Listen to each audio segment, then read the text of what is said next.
Đây bố con mình câu một cái cần máy thôi mọi người ạ.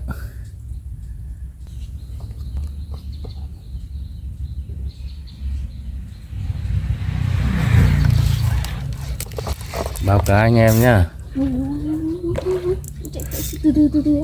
Báo cá nhá.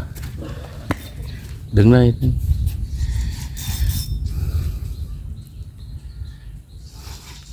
Báo cá nha cô chú anh em nhá. Cá khủng rồi.